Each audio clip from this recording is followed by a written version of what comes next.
साल 2012। एक 12 साल का बच्चा चारों ओर समाज को देखता है। बढ़ती असंवेदनशीलता, जिम्मेदारी की कमी और नैतिक मूल्यों का लगातार अभाव। उसके मन में एक गहरा प्रश्न उठता है, आखिर समाज में ये समस्याएं कहां से आ रही हैं और क्यों आ रही हैं? क्या इसका समाधान राजनीति है? नहीं। तो फिर समाधान क्या है? कहां है?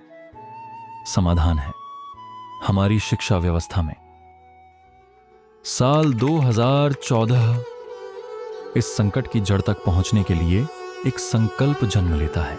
शिक्षा व्यवस्था पर गहन शोध। बहुत सी किताबें खोली गईं, अध्ययन किए गए हमारे ग्रंथ, इतिहास को समझा गया और तभी सामने आया एक कड़वा सत्य। साल 1835 मैकाले के बाद भारत की रीढ़ तोड़ दी गई। गुरुकुल परंपरा, जिसने चरित्र गढ़े, संस्कार दिए और समाज को दिशा दी, उसे समाप्त कर दिया गया। शिक्षा का उद्देश्य बदल गया। चरित्र निर्माण से सिर्फ नौकरी की तैयारी तक।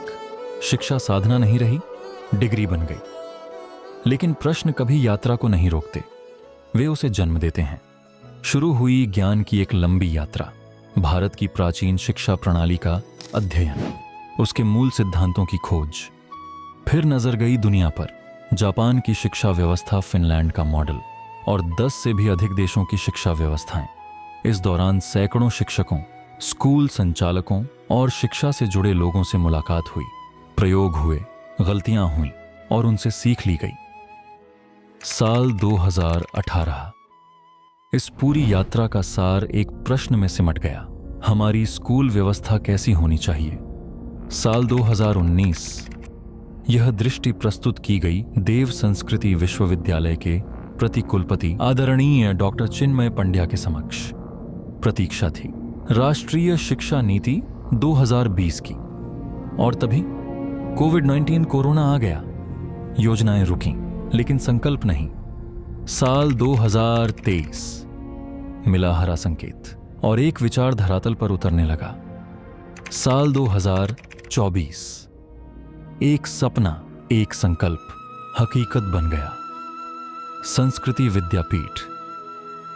संस्कृति विद्यापीठ, जहां शिक्षा सिर्फ किताबों तक सीमित नहीं, यहां शिक्षा के साथ संस्कार है, स्किल्स है, पंचकोशीय विकास है, सिविक सेंस की सीख है, सेवा है, सामाजिक उत्तरदायित्व है। यहां माता पिता सिर्फ अभिभावक नहीं, शिक्षा के ज्ञान यज्ञ के सहभागी हैं। यहां फीस नहीं, समय और समर्पण का दान है। इस वसंत पंचमी 2026 मां सरस्वती के आशीर्वाद के साथ अपने बच्चे के जीवन को सही दिशा देने का संकल्प लीजिए। संस्कृति विद्यापीठ, गोंदिया। Admissions open. शिक्षा जो अच्छे विद्यार्थी नहीं, अच्छे मनुष्य गढ़ती है और उन्हें मानव से महामानव बनाती है।